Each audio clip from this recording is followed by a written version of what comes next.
Ceci est une émission publicitaire payée par Communication Nouvelle Vision. Partout, il y a des gens à connaître. Ils sont des bâtisseurs qui ont défié les obstacles, gravi les échelons, surmonté leurs craintes. Ils ont de l'intuition, du courage, un sens de l'équilibre, une équipe bien rodée. Et chacun d'eux a son histoire de succès. Bon vendredi matin à tous, une belle façon de démarrer la fin de semaine, inspiré avec des gens qui sont inspirants justement. Merci d'être là directement, une fois de plus, à notre grand bonheur de chez Allô mon coco, place Rosemère. Merci d'être si nombreux et de plus en plus nombreux d'ailleurs. Nos invités cette semaine, en vous rappelant que vous pouvez également nous écouter via CNV Radio 1, téléchargez votre application iOS ou Android et c'est gratuit évidemment. En prenant le volant si vous avez quitté la maison.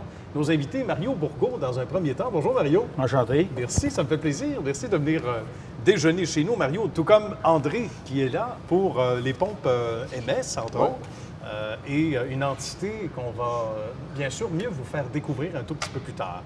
Et Luc Marion, d'Ascenseur Lumar. Bonjour, Luc. Bonjour. Merci d'accepter l'invitation. On commence avec l'ami Mario.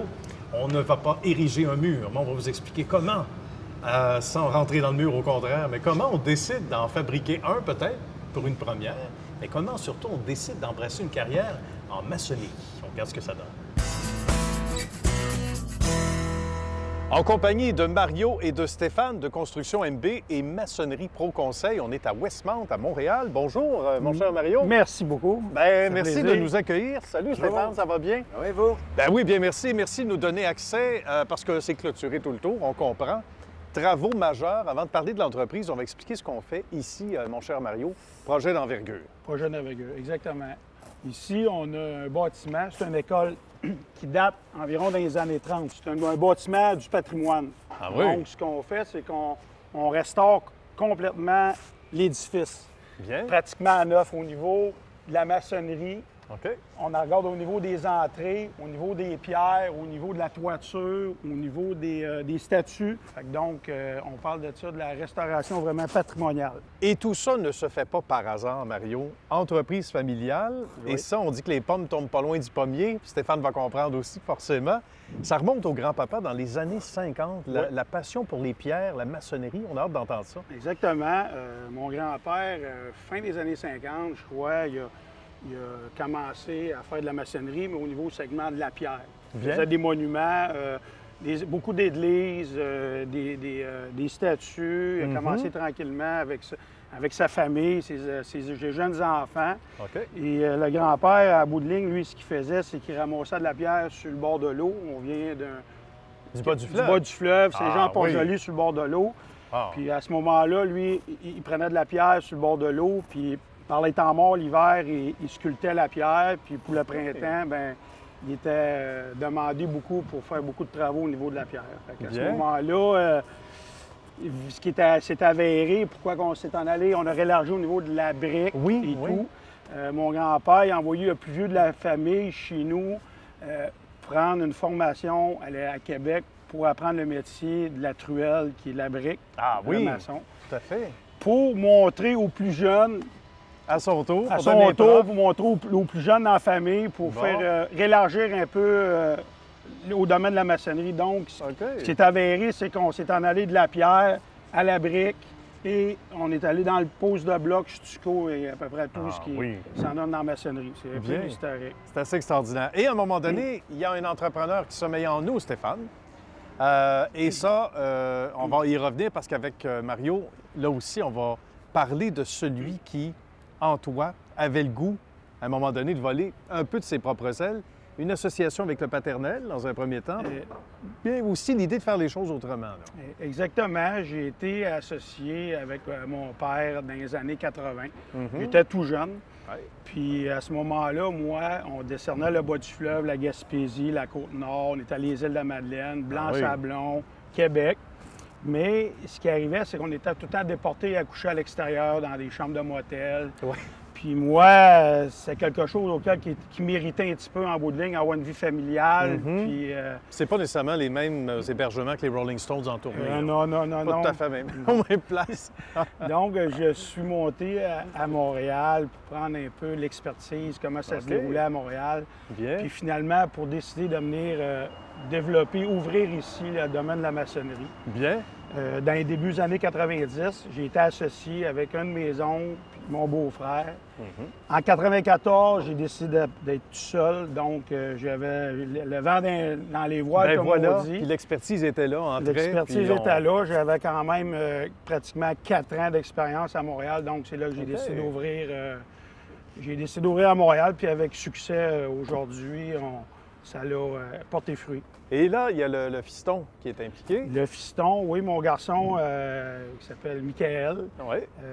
27 ans, va tomber dans une 4e génération. Bien. Et pas mal investi avec mon surintendant Stéphane. Ben, c'est là qu'on arrive à Stéphane. C'est ça, Stéphane.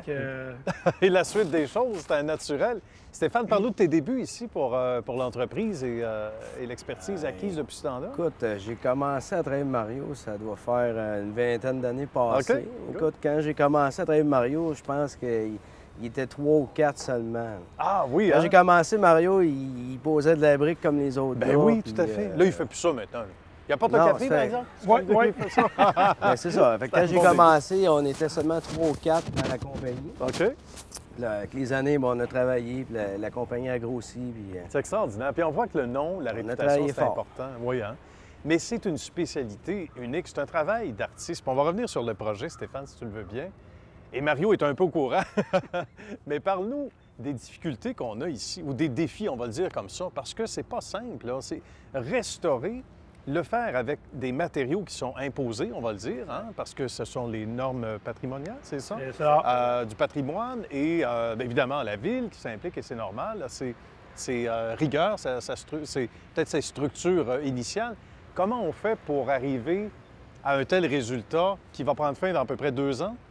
Quelque chose comme ça? Bon, on parle peut-être à la fin de l'année prochaine, Fin si d'année tout va prochaine. bien. Mais c'est un projet sur 2 ans total. Oui. écoute, c'est un projet, tu peux pas faire ça n'importe comment. Ben, Tu c'est marches ça. avec les directives qu'on a. Mhm. Tu sais, faut que tu travailles avec la commission scolaire, l'école, parce que présentement, il y a des étudiants dans l'école. Fait plus, que tu dois être très vigilant dans l'effectuation de tes travaux, puis, tu sais, pour être que ça soit correct. Tu sais, le bruit, il y a plusieurs contraintes, mais il faut que tu travailles avec ça, tu sais, pour faire ton travail. Tu Tout ce qui est- n'as pas le choix. Ben voilà. Puis des projets comme ça, il n'y en a pas beaucoup, mais ils sont uniques, tu dirais, Mario, en terminant. Chaque projet, parce qu'il y en a ailleurs, il y en a dans Hochelaga, c'est surtout dans le Montréal métropolitain, on disait. Oui, Montréal est notre grande zone de travail, mais on va tout sur la rive nord. Ah oui. On a Grimby, Terrebonne, on a agrandi l'aéroport de Dorval. On se limite à aucune distance autour de l'île et la rive sud. Et ça fait travailler une centaine de personnes En par moment. quand on a toute notre sous-traitance, quand ça va bien, on est en haut de 100 personnes. Mais le quotidien, en général, stable à notre bureau, environ 70. Mario, ça a été un plaisir. Merci beaucoup. Merci de beaucoup. l'accueil Ça m'a fait plaisir. chaleureux. Merci Stéphane. Merci Bonne beaucoup. continuité. Merci. Et éventuellement, peut-être à la direction avec Mickaël. Exactement. On jamais, on viendra vous voir. Ben oui. ça fait Entre-temps, on plaisir viendra de- prendre un petit café. Merci à vous Merci deux. beaucoup. Merci. Au tour d'André de poser sa question à Mario maintenant suite à ce reportage. André. Oui, Mario, j'aimerais savoir un peu, c'est quoi les particularités vraiment de ton entreprise? On travaille beaucoup d'édifices en hauteur. On s'est spécialisé avec des équipements pour faire du 12, 15, 20 étages, 30 étages. C'est une force que Maçonnerie Beau Conseil aujourd'hui a établie. C'est sûr qu'il y a eu de la progression. On a commencé quand même tranquillement avec certaines hauteurs, mais on est vraiment spécialisé. Puis on est en demande pour travailler en hauteur, on a des équipements pour ça. C'est Et ça. Luc, qui connaît probablement un peu le secteur aussi, inévitablement, ou par la bande, une question à son tour pour Mario. Quel type de projet vous faites spécialement en maçonnerie? On a fait l'édifice québécois pour oui? M. Pierre-Carl Palado. À ce moment-là, je pense que ça avait comme 275 pieds de haut. On a été 3 ans à l'aéroport de Dorval. On fait beaucoup de gouvernement, commission scolaire. On fait du privé. En ce moment, on est en train de faire un 30 étages sur René Lévesque, le bâtiment avec McGill, qui est le YOL qu'on appelle. Dieu sait qu'on en a des travaux Oui, à ville. oui, À la ville, entre autres. Oui. Des contrats comme ça. Pour les années à venir, c'est intéressant. Maintenant, on se tourne du côté d'André. André qui a fait de son secteur d'activité une véritable passion, on va le dire comme ça. Vous allez tout comprendre, chers amis, en regardant le reportage qui suit. On vous amène quelqu'un que vous connaissez déjà à l'émission Histoire de succès, André Constantin. Bonjour André. Bonjour. Ça va bien? On va expliquer ce que c'est, d'abord et avant tout, des pompes à vide. Si on essaie d'expliquer ça le plus simplement possible, une pompe à vide, c'est utilisé pour retirer de l'air dans un milieu fermé, un vase fermé. Ce qu'on connaît le plus souvent, là, c'est l'emballage sous vide, la cuisine sous vide. Oui, des aliments, là. C'est ça, surtout. Dans ce que vous retrouvez dans votre supermarché. Mais nous, ici, on va aller encore, comme on dit, 2 étages plus bas. Donc, on va aller chercher vraiment un vide des plus poussés. Là. Bien. Et là, on rentre dans les hautes technologies. Oui. 27 ans d'expérience, André, dans le domaine, c'est pas rien. C'est pas rien du tout. Comment tout ça a commencé? Pour se donner une petite idée, là. Oui, j'ai commencé ça il y a 14 ans. J'ai eu comme un petit remaniement professionnel. Ah oui? Puis j'ai décidé de démarrer mon entreprise. Depuis ce temps-là, ben, on construit... j'ai construit la compagnie pour vers le milieu du vide uniquement. T'sais, il y a plusieurs entreprises, comme on connaît, des entreprises qui ont des compresseurs. C'est très spécialisé, ouais. là. Donc, moi, je me suis concentré uniquement dans le milieu du vide. Donc, on ne travaille pas dans le vide, mais on travaille dans le milieu du vide. Ouais. On travaille dans rien. Oui, dans rien. Qu'est-ce que tu fais dans le vide? Moi, je travaille dans rien. C'est assez simple. Mais c'est donc excessivement poussé. Comme ça, pour les gens, on doit dire, bien, André, OK, qu'est-ce que c'est exactement la formation, etc. Les 27 années d'expérience rentrent dans l'addition, finalement, de cette belle réalisation-là. Donc, puis, depuis 14 ans, on le disait, quelque chose est né de tout ça, de cette belle expertise. Et il y a 5 ans, il y a eu aussi un beau mariage avec une entreprise de Barry. Mais il faut réaliser que le pouvoir et finalement les fonctions demeurent au Québec. Et ça, c'est méritoire. Non? Exactement. Maintenant, depuis 5 ans, mon association s'est faite avec le groupe M-Spect, qui est à Barrie, en Ontario. Voilà. Puis, avec leur division MS-Part, qui font la réparation de spectromètres de masse. Bien. Dans les spectromètres de masse, il y a les fameuses turbomoléculaires que nous, on fait la réparation ici. Ce qui est vraiment unique là, dans le marché. On est comme les poupées russes, on réduit de format comme spécificité. Et par la suite, bien, on est représentant des grandes marques mondiales là, de pompes à vide, de pièces de rechange, d'autres pompes. Donc, ce qu'on fait ici, vraiment d'unique, avec l'association, avec M-Spect, c'est les turbos. Puis suite à ça, bien, point de vue marketing, là, visibilité internationale, on a décidé de fusionner Pompe MS, qu'on a fondé avec Technivac, pour créer une entreprise. C'est assez extraordinaire puis que ça se fasse ici, à Blainville. Ouais. Alors, est-ce qu'on va aller rejoindre Éric? Oui. Éric Lapointe, pas celui que vous pensez, l'autre. Oui. Très sympathique. Et il va... Il est plus grand. Il est un petit peu plus grand. Vous allez voir tout de suite. On va aller le rencontrer à l'instant. Puis on va rentrer davantage dans le vif du sujet. Alors, on rencontre Éric Lapointe. Salut Éric, ça va bien? Ça va très bien vous-même. Bien, merci. Éric, on va parler des pompes particulières ici, des pompes moléculaires. Turbomoléculaires, Turbomoléculaires. Qu'est-ce que ça veut dire pour que les gens saisissent bien à la maison? Pour saisir plus finement, les pompes turbomoléculaires, c'est vraiment un peu, on peut comparer ça à une turbine d'avion. OK. Donc, c'est une pompe multi-étage, mais à hélice. Donc, on va aller chercher vraiment le ultra-vide comparativement à d'autres pompes sur le marché. Donc, c'est de la haute technologie. Et là, on va expliquer les différents produits comme tels. Là aussi, pour que les gens se fassent une idée, ce qui fait partie de votre quotidien également aussi, c'est cette ce bel ami qui est un Oui, grand oui. format, qu'on verrait très bien chez vous à la maison, dans le garage, entre autres. Mais sans blague, évidemment, c'est d'ordre industriel. Qu'est-ce qu'on fait avec ça? Et comment ça s'appelle? Voyez-vous, ça, c'est les nouvelles pompes qui ont été bâties par Atlas Copco, que nous, présentement, nous sommes nouveaux distributeurs Bien, depuis excellent. 2015, je crois. OK. Et puis, ce sont des nouvelles pompes à vis et non... parce que vous avez plusieurs types sur le marché. Oui. Vous avez des pompes à palettes qu'on a ici à l'arrière. On a des pompes à crochet. Et puis, une nouvelle technologie, des pompes à vis. Quelle est la différence des pompes à vis, par exemple, pour situer un peu... C'est surtout l'économie d'énergie maintenant. C'est des pompes à vis. Vous pouvez varier la vitesse, vous pouvez varier le débit. OK. Vont s'adapter vraiment à la production. Bien. Donc, du client, de son utilisation. Donc, on parle de méga production, là, de production à grande échelle. Méga production, mais aussi méga avantage dans l'économie d'énergie parce que la pompe, au lieu de débiter tout le temps à 100 elle peut se mettre, comme on peut dire, En mode veille? en mode veille un peu. Donc, va ralentir le moteur pour faire une économie d'énergie. Donc, va avoir un constant niveau de vide, par contre. Ce qui est intéressant, ces pompes-là peuvent être utilisées, les cabanes à sucre, par exemple. Ah bon? OK. Quand ils vont entailler les érables, les petits conduits que vous voyez dans l'érablière, ils sont sous vide. Okay. Donc, c'est l'aspiration du sirop, de l'eau d'érable. De l'eau d'érable, est faite par des pompes sous vide de ce type-là. Et c'est suffisant, puis on a l'impression de croire que c'est beaucoup plus gros, plus massif. Et ça, c'est le modèle qu'on peut retrouver dans le supermarché. Dans le supermarché conventionnel, le plus petit, dans le domaine alimentaire, la cuisine sous vide. Bien, excellent. Ce qui vous démarque, messieurs, également en conclusion, c'est d'abord le service. Hein? C'est important, il faut en parler, André? Oui. Il faut savoir, on est ISO 9001. Oui. Donc, toutes nos pompes qu'on livre à nos clients doivent passer au travers de notre batterie de test, qui est quand même assez stricte. C'est rigoureux. Donc, parce que notre priorité, c'est la satisfaction du client. Puis, c'est l'emphase qu'on met pour qu'on puisse avoir une longévité.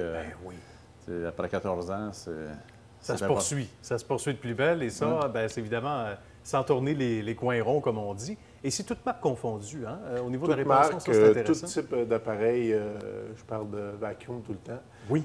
Donc, on est très élargi dans ce qu'on peut faire, mais on reste tout le temps dans le niveau, dans les pompes à vide, tout simplement. Oui. C'est vraiment notre force. Merci beaucoup, Éric, encore une fois. Merci, André. C'est un bonheur. On invite les gens à aller faire un tour sur le site web, tiens, en terminant. ms-pumps en anglais.com. Merci beaucoup, messieurs. Merci. Merci. Vraiment, tu m'expliques un peu, André, le principe de pompe à vide. Je comprends un peu le terme qu'est-ce qu'il veut dire, mais vraiment la spécialité de chez vous d'une pompe à vide, dans votre domaine. Dans le domaine industriel, les hôpitaux, les laboratoires, les centres de recherche, même dans votre secteur, dans la maçonnerie, on va utiliser le vide pour le préfabriquer, le béton, pour retirer l'air. Donc, il y a beaucoup d'applications méconnues que tout le monde peut utiliser. Luc, maintenant, à son tour, une question pour André. Oui, André, c'est quoi les services offerts par ton entreprise? Ce qu'on offre, nous, à Blainville, notre siège social est à Blainville. Ce qu'on offre à partir de notre bureau, c'est le service de réparation, le service d'entretien des pompes. On fait aussi la vente de pompes à vide. On est distributeur Atlas Copco, les pièces Précision Plus. On fait aussi la fabrication de systèmes à vide. Mettons, dans les hôpitaux, ils ont besoin de systèmes centrales d'aspiration. Donc, on va faire la fabrication, la conception, la réparation. Donc, on couvre tout, comme on dit, de A à Z de tous les secteurs. C'est vraiment très spécialisé. Chacun trouve son compte. Parlant de spécialité, on regarde le reportage qu'on a réalisé chez vous, Luc. Oui. Des images fort intéressantes et des propos aussi, évidemment, qui vont de pair. On regarde ce que ça donne. En compagnie de Nicole et Luc, qui nous reçoivent chaleureusement à Saint-Norbert, au pays de Jean-Pierre Ferland. Comment ça va, tous les deux? Ils vont très bien. Super bien. On va parler des ascenseurs du Mar, donc ascenseurs du Mar. Une riche histoire, on a hâte de savoir comment tout ça a commencé. Et dans la tête de qui, au départ? Oh mon Dieu. Nicole? peut peut-être commencer. Oui? Ça fait au moins un minimum de 25 ans, parce qu'on va fêter en 2017 notre 25e anniversaire. Bravo. Mais ça part de très loin. C'est que Luc avait un rêve à réaliser, c'est qu'il voulait vivre sur la ferme de son oncle. Oui. Puis là, bien, comme on dit, il a passé ses étés de son enfance sur la ferme. Donc, on a décidé d'acheter la ferme et de s'en venir comme aviculteur. On ne connaissait absolument rien du domaine. Sauf qu'on avait des poulaillers, puis des poulaillers, on ne laisse pas ça vide, parce que sinon les bâtisses peuvent s'abîmer. Oui. Donc, on a décidé de partir comme aviculteur là, pour élever les petits poussins, le broiler. Bon. Et par la suite, bien, on est arrivé en 89 ici sur la ferme. Oui. Et on a eu nos 3 enfants. Mais ce qui est important, c'est que là, on a commencé avec le broiler, mais ensuite, on a acheté du quota pour les œufs d'incubation. Bon. Sauf il y avait un changement de direction. C'est ça, oui. Sauf que comme on était des petits producteurs et que le quota était très dispendieux, on s'est vite rendu compte qu'on ne pouvait pas demeurer dans ce domaine-là. Okay. Et Luc avait déjà en tête de partir sa compagnie. En 1974, j'allais à l'Institut Técart à Montréal. Ah oui, certainement. J'avais une valise, puis en lettres à sec, je ne sais pas si ça dit quoi, je collais l'humor sur ma valise. Parce que le nom était déjà choisi. Dans ma tête, c'était ascenseur, l'humor. L'humor, c'était ça. Pourquoi les ascenseurs, Luc? Pourquoi la fascination? Est-ce que ça remonte quand on est tout petit? Ça date de longtemps. C'est que j'ai eu un stage. J'ai été accepté à 17 ans à l'armée pour être pilote. Bien. Puis j'ai pas aimé la mentalité qu'il y a eu là-bas. J'ai resté 1 an, je suis parti. J'avais 2 choix dans ma vie. Être pilote pour l'armée ou être dans les ascenseurs. Bon. Puis quand j'ai demandé ma release à mon officier, il fallait que je me trouve un job. Ben oui. Mais moi, j'ai dit, cassez-vous pas la tête, je vais l'avoir demain matin. J'étais assez têtu que c'était ça. Fait que mon mentor qui est encore vivant, c'est Ascenseur Vio à Montréal. Jean-Pierre, il m'a pris, j'ai vendu ma salade en 1 journée, puis il m'a rappelé le lendemain, tu rentres pour nous autres. Oh, bon vendeur! Fait que depuis ce temps-là, depuis 1974, je suis dans le métier. C'est extraordinaire. Qui donne 42 ans, là, présentement. Oui. Puis j'ai eu la chance d'avoir du monde qui m'ont aidé. C'est assez extraordinaire. Mais à travers ça, il faut faire son nom. Donc, on dit que c'est la réputation, c'est le travail. Hein? On disait l'apprentissage, jumelé à Técart le soir et tout ça, mais sur le terrain avec les gens de Vio. Ce qui m'aidait beaucoup, c'est que présentement, si on va reprendre du recul, en 1979, je faisais comme de la maintenance puis les troubles à travers plus la région de Laurentides, de la Naudière. Toujours pour Vio? Ben, pour différentes compagnies. J'ai monté pour Montgomery, j'ai travaillé pour... je voulais apprendre le maximum. À un moment donné, ben, les compagnies me disaient, Joliette, arrange-toi avec, nous autres, on n'a pas de temps à perdre. Dans le temps, le recul, 30 ans quasiment arrière, c'était pas les mêmes commodités. Les compagnies, des ascenseurs, puis les ascenseurs dans les petites villes, il n'y en avait pas beaucoup. Les autres, il n'y avait pas de potentiel. Fait que j'ai démarré tranquillement. Ben là, le monde m'appelait. Trois-Rivières, j'étais ajusteur. Fait que là, il y a des gros problèmes majeurs. Là, les compagnies, mais là, ils sont pas capables d'arranger. Avant que je parte de la compagnie, les gars m'appelaient. Mais là, Luc, peux-tu venir? On va te payer, puis ça va finir là. On fait pas de. On sait que tu n'as pas de ta compagnie, là, puis on va t'appeler. Tu sais, ça a pris une envergure bien rapidement. Fait que tu dis, ben là, tu n'as qu'à travailler pour les autres, moi, travailler pour moi. Ben justement. Puis l'entrepreneur, en vous, tous les deux, est né quelque part. Ah oui, un ne va pas sans l'autre. Un va pas sans l'autre pour se dépasser. Moi, ma force, c'est pas les chiffres. OK. Fait que j'ai été suivi un cours administratif, mais vite, là, tu sais. Oui. Tandis que moi, je voulais savoir c'est quoi l'actif, le passif, c'est quel chiffre faut que je regarde. Ben oui. Le reste, on va s'arranger pour engager du monde. Exactement. Tu sais, en partant, ça fait 25 ans, ma comptable est encore avec nous autres. Ah, ça c'est un signe de loyauté. C'était une jeune... elle n'était pas vieille dans le temps, Marie. Elle est encore jeune, Marie? Ah oui. Moi, plus jeune. Tu sais, c'est pour dire qu'elle est au courant de toute l'histoire. Tout ce qu'on a vécu du départ jusqu'à aujourd'hui. C'est précieux, ça. Parce qu'il y a eu quand même des gros... j'ai fait des gros sauts de temps en temps avec Nicole. Des fois, elle me regardait. Et c'est elle qui me regardait avec des gros yeux. Ah oui? Oui. OK. Parce qu'en 99, on a fait l'acquisition de l'ascenseur Concorde Québec. Ah bien. Puis ça, c'était mondial, eux autres. C'est la plus grosse usine, une des plus grosses usines dans l'Amérique du Nord pour la fabrication d'ascenseurs pour personnes à mobilité restreinte. Mais j'ai pris possession de Concorde au Québec. Après, ben là, j'ai dit, là, on prend trop de... À un moment donné, il faut revenir sur Terre. Hein? Oui, il faut gérer l'expansion aussi. Oui, souvent, on jase de ça avec les entrepreneurs à l'émission qui disent, bien, gérer l'expansion, le succès, c'est aussi difficile, sinon plus, que de parvenir à l'atteindre. Tu sais, ce qui arrive, c'est que ce qui est plaisant aussi, c'est de te faire reconnaître par des grosses entreprises comme Hydro-Québec. Oui. Tu sais, on fait beaucoup de barrages, Eastmain, Sarcelles. On est à Romaine 3 là, qu'on est en train de terminer. Bien. Tu sais, on est même... ils sont rendus des ingénieurs qui nous consultent pour savoir qu'est-ce qu'il serait mieux de mettre. Parce qu'à un moment donné, tu sais, la réputation me suit aussi. Oui. Tu sais, Jean, moi, j'ai un de mes vendeurs, c'était mon patron en 82. Là, il a 71 ans, il va prendre sa retraite là, fin novembre.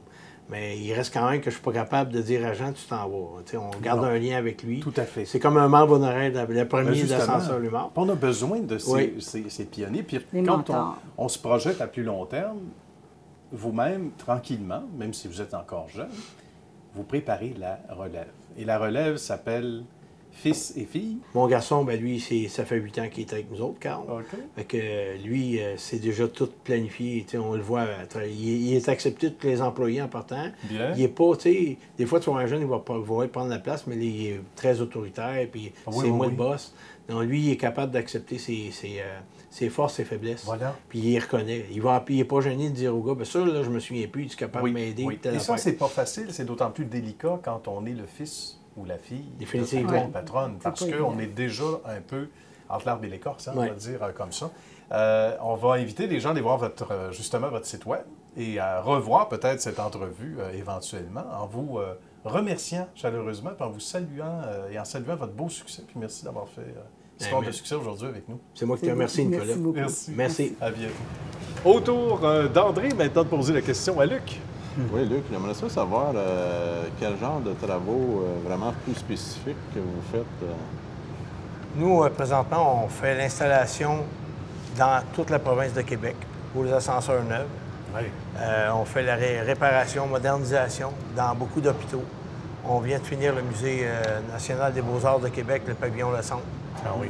On fait beaucoup des hôpitaux, c'est sûr. Là, il ne faut pas oublier que les années 50 à 70, c'est les grosses années de construction. Oui. Les ascenseurs sont finis. Ah, ben on voilà. a pour au-dessus de 15 ans à faire juste de la modernisation, enlever les vieilles et mettre du neuf. C'est des gros travaux. On a commencé, on a beaucoup comme l'Institut de cardiologie de Québec, l'Institut de santé mentale, Dolbeau.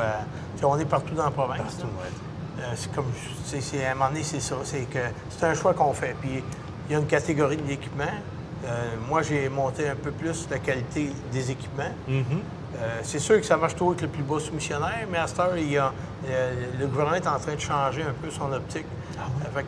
Dans les soumissions publiques, ils marquent qu'ils ne sont pas nécessairement obligés de prendre le plus bas soumissionnaire. Ah bon? Si tu donnes un bon service, ben voilà. Là, il y a aussi, puis nous autres, le fait que le matériel, les contrôles, tout est fabriqué à Québec.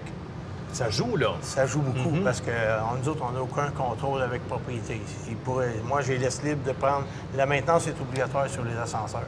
Ah bon? Ils sont libres de prendre d'autres compagnies s'ils ne sont pas satisfaits de notre service, mais on s'arrange pour les garder. Ben voilà, c'est pas juste une question de prix. Il y a des gens qui achètent un prix, comme dans vos domaines respectifs. Ils n'ont pas nécessairement tout ce qui vient avec. C'est ça. Hein? Ça leur apprendra, finalement. Bien, messieurs, c'est très rapide, en bonne compagnie. On fait un dernier tour d'horizon.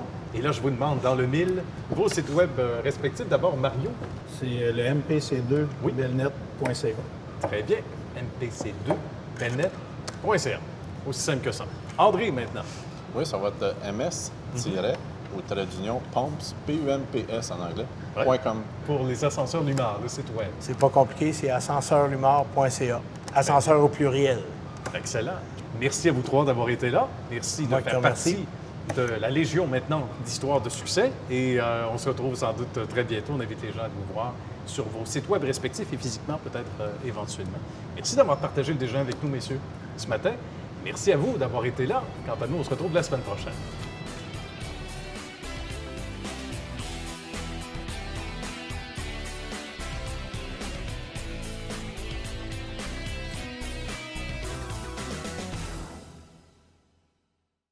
Ceci est une émission publicitaire payée par Communication Nouvelle Vision.